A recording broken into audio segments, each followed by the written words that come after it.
Ik ben Jan Kruis, wij in Heeg, biologisch veehouder. Als lieds jonkje vond ik alles al wat mooi, wat groeide en bloeide en wat geboren waren. Knieten, liedse hensjes, alles vond ik prachtig. En toen in die tijd, toen ging je in de natuurorganisaties net zo vol te wezen hier in Friesland net. Dus als je in de natuur werken won, dan moest je bij de boer gaan. En dat heb ik dus dingen.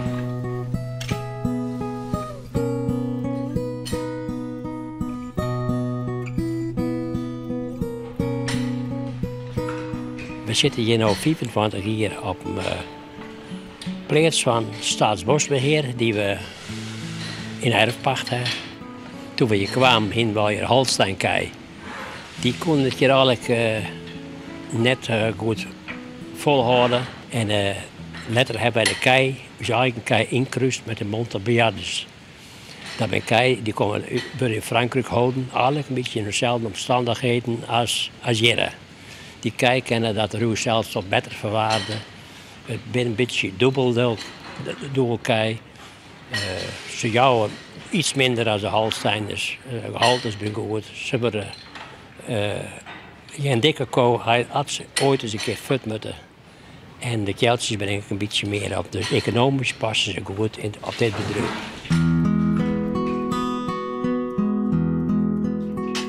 Ik ben Colby Kruis. Ik ben een dochter van Jan Kruis.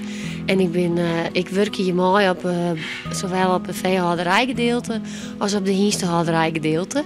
En ik ben een mannetje van alles, overal inzetbaar.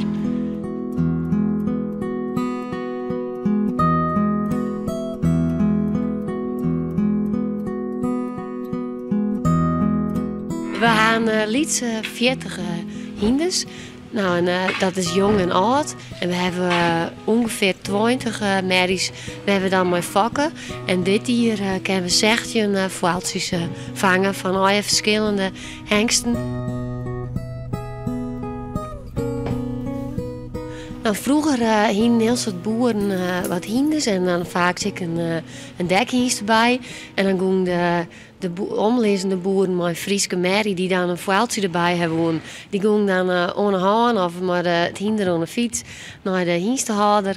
En dan wat de merrie dekt en dan hingen ze het hier erop, een mooi vuiltje. Ja, het wie nooit de opzet om een hingstenhouderij te beginnen, maar het is eigenlijk zo ontstaan en het gaat hartstikke mooi. Josje in de maaitijd en je collega's binnen het meen en us laan zit vol met bloemen en kruiden. En het is dan een uitdaging om dan eigenlijk net te meen, want het gaat eigenlijk minder meer dan mijn kruidenvogels. Ik wil niet zeggen dat mijn collega's verkeerd doen, maar wij doen het oors.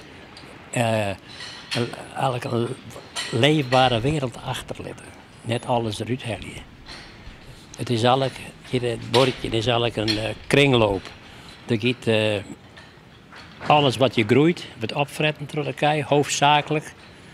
En er gaat het melken voor, daar komt wat kracht voor in. Het is een gesloten systeem. Maar de uitdaging om een vee en nou de aankomende maaitijd, als je nou met jongens, dan jij de vogels weer fluitje, dan weet je dat de maaitijd er weer aankomt. En dat is het mooiste, vind ik. Van het bordje.